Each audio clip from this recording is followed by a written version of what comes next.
Video like जरूर कर लीजिए और ऐसे वीडियो लगातार फ्री में पाने के लिए चैनल को तुरंत सब्सक्राइब कर लीजिए और बेल आइकन को जरूर टैप कर लीजिए ताकि आगे भी सारे वीडियो आपको मिलते रहे। यूट्यूब में फॉलो करते हैं तो प्लीज ये वाला फ्री टेलीग्राम चैनल जरूर ज्वाइन कर लीजिएगा। सारे नोटिफिकेशन सारे अपडेट यहीं पे आते हैं, ध्यान रखिए।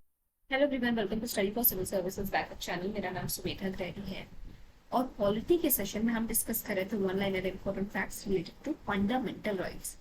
लास्ट सेशन में हमने कौन सा पॉइंट डिस्कस किया था? जो बॉन्डेड लेबर एबोलिशन एक्ट था वो पार्लियामेंट के द्वारा कब पास किया गया था? 1976 में। तब 1976 में, जिसका ऑब्जेक्टिव केवल ये नहीं था कि जो है बॉन्डेड लेबर्स को फ्री करा दिया जाए। बॉन्डेड लेबर्स एक तरीके से स्लेवरी तो हो गई, बट ये भी था कि उनके रिहैबिलिटेशन के लिए जो है पूरी की पूरी तैयारी की जाए, अरेंजमेंट किए जाए उनको फिर से सेटल करने के लिए। ठीक, तो बॉन्डेड लेबर एबोलिशन एक्ट कब पास किया गया है? पार्लियामेंट के द्वारा 1976। ठीक, अब आते हैं नेक्स्ट पॉइंट पे। ICCPR, the right of the child is protected. अब आईसीसीपीआर पहली बात तो किससे रिलेटेड है?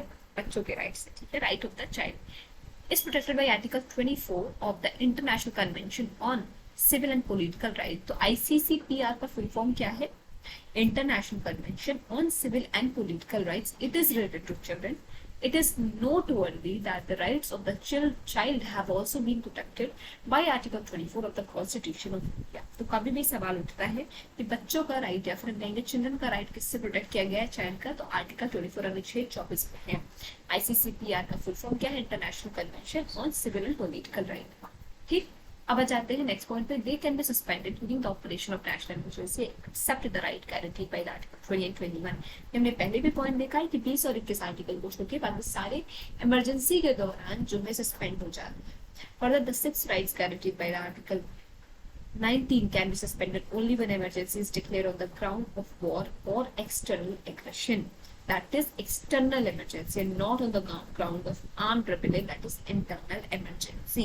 अब आर्टिकल 19 को जो है आप तभी जो है सस्पेंड कर सकते हैं अगर इमरजेंसी एक्सटर्नल यानी वार की हो या किसी दूसरे अन्य देश की हो। ठीक है, अन्य देश के साथ कुछ डिफेंस मामला हो या बहुत ज्यादा उच्च स्तर का मामला होगा। तो इंटरनल रेबेलियन है तो आप आर्टिकल 19 को सस्पेंड नहीं करते।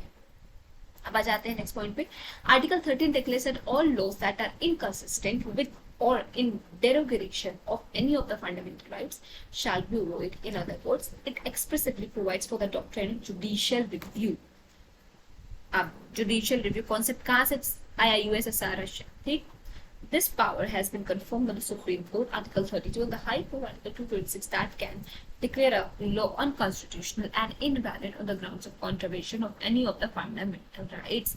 ये हमने देखा है कि सुप्रीम कोर्ट आर्टिकल किसके अनुसार 32 और हाई कोर्ट 226 के अनुसार किसी भी फंडामेंटल जो है लॉ को क्या कहेंगे? अनकॉन्स्टिट्यूशनल या इनवैलिड घोषित कर दे सकता है अगर वो कंट्रीवेंट कर रहे हो उसको हमारे फंडामेंटल राइट्स को।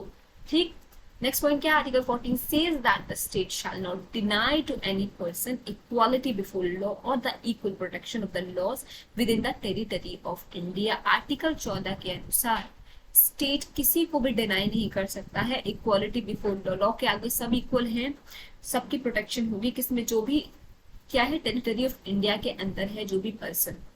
ठीक, this provision confers rights on all the person whether citizens और फॉरेनर्स। ये राइट सब पे लागू होता है। आर्टिकल 14 चाहे वो सिटीजन हो भारत के या फॉरेनर हो। मोreover the word person includes legal person, that is statutory corporation, companies, registered societies or any other type of legal person. The concept of equality before law is of British origin, while the concept of equal protection of laws has been taken from American Constitution. Equality before law कहाँ से आया? Britishers से। Equal protection of laws कहाँ से आया? American constitution से। Next point क्या है? डीपीएसपी यानी directive principle of state policy are enumerated in part 4 of the constitution from article 36 to 51। Directive principle of state policy article 36 से लेके 51 तक है। 12 से 35 तो आपके फंडामेंटल राइट है। ठीक है, अब आ जाते हैं ये किसका है? पार्ट 4 है। ठीक है, क्या है? पार्ट 4 है।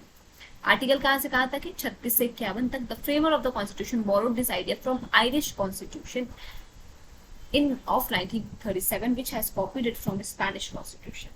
अब डीपीएसपी यानी directive principle of state policy जो कि पार्ट 4 में है, आर्टिकल 36 से 51 तक है। कहाँ से लिया गया है? बोलो क्या गया ये आइडिया? आयरिश कॉन्स्टिट्यूशन से। उसने कहाँ से लिया था? स्पेनिश कॉन्स्टिट्यूशन से। ठीक, आज का सेशन करते हैं यहाँ पे एंड आगे जो इंपॉर्टेंट वन लाइनर है वो हम नेक्स्ट सेशन में डिस्कस करेंगे। आई होप आपको आज का सेशन समझ में आया होगा।